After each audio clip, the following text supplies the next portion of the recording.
by Dr. Clarissa Pinkola Estés, Drive. Is Forthcoming a book for to men, except from intro excerpt from the introduction of the book I'm writing for to men.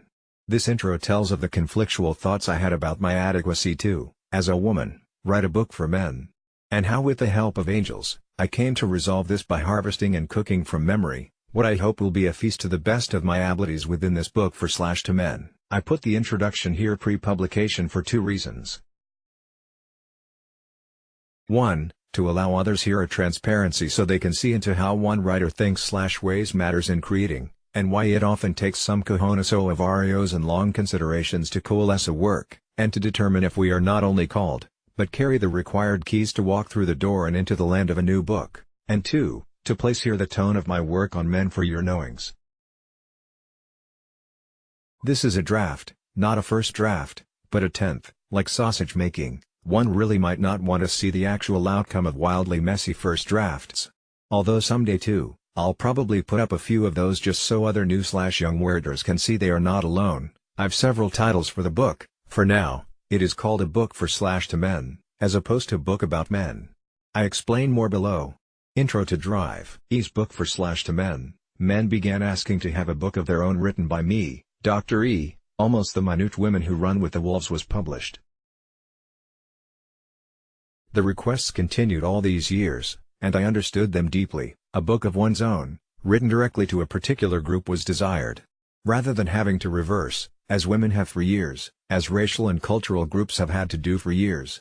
Assuming that in the written word men, women were implied too, that though a writer used the word European, this also implicitly included Latinos, Asians, blacks, working class, et al., even though none were named explicitly, nor their differences noted closely. So, I took the requests from men to heart these many years now, literally 18 years, but I trembled and hesitated with my foot just before the threshold of the doorway in to writing such a work. But then, I found the way in. I felt I knew women in depth, in large part because I have listened to so many women in my work, and also because I am a woman, one who has walked way down into my own dregs and zigzagged, breathless and half-dead, but exhilarated to the place where one could say one saw what can be seen from Everest, two worlds not divided, but held together by the mountain. Now nearly 20 years have passed since the first soul asked for a book regarding men, and though my eyesight has lessened in one way, another kind of sight has sharpened greatly. And through that second sight, I now see the key to the doorway clearly, a way to write a work for to men.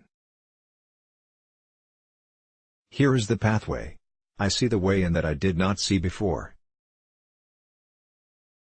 It happened this way. I'd been writing tales about men all my writing life, poems and essays and short stories and vignettes, but they have not been about men in the usually approved way of hard science. Please allow me to open a little window for you to see my past thinking through. In one of the beautiful educated worlds I walk in, the idea is often touted, sometimes forced, that we ought write about matters and peoples.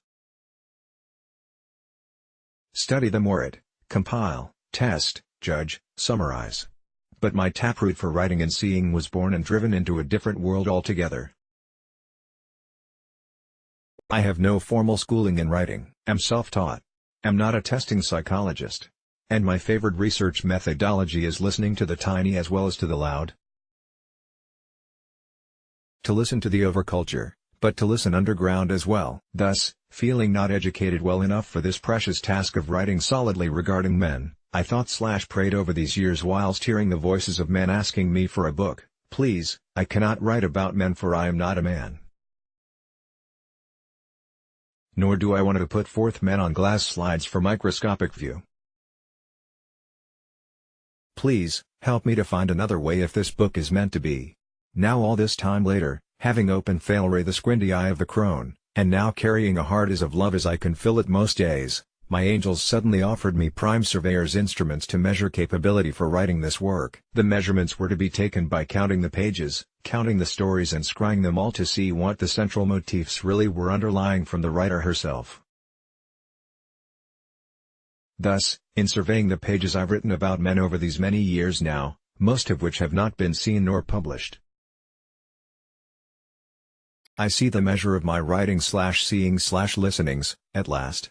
And it is this, whereas I feared I would be offering dust where nourishment and replenishment was most needed. By reading those pages for subtext, meaning the feeling/thought tones that lie under the actual words, I could see foremost how much I have striven to describe the peculiarities, strengths, madnesses, colorations, wingspans, hearts and souls of men, how I have loved men, pitied them, been pleased by them, bowled over by some, heartened by most, learned to be properly wary of some, and also seen closely into their interactions, lacks of action and brave actions intergenerationally and otherwise with other men, with women, with children, with culture, with soul, and in that measurement of subtext, I could suddenly see too the radical that allows me to find my way through to complete this book I've been adding and adding to for so many years.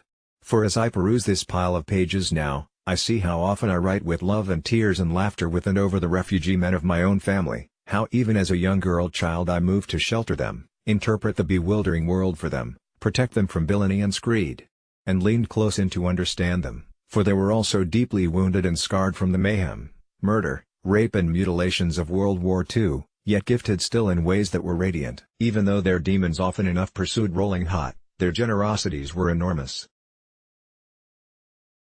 I realized only recently, that these living experiences of walking with men of such heartbroken and yet strong psyches, including my work with veterans recovering from post-trauma, the men who have been in my memoir gatherings, any man I have had contact with who has told me or tried to tell me about his life and soul, including those with happy calm life experiences and accomplishments with only a few nicks and dents.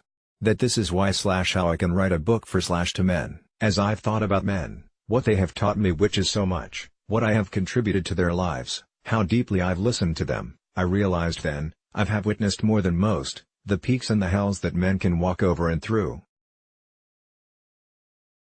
And these first witness experiences I've been granted, some so painful as to want to walk screaming and skinless after, and some so genuflective of a man's great heart. That these and more, are the keys to the doorway to write this book. In measuring the landscape from the aerial view, I think I may have keys enough to pass through and to bring something useful and nourishing to men, and to those who love them in all the perfectly imperfect ways most all of us attempt to live with one another.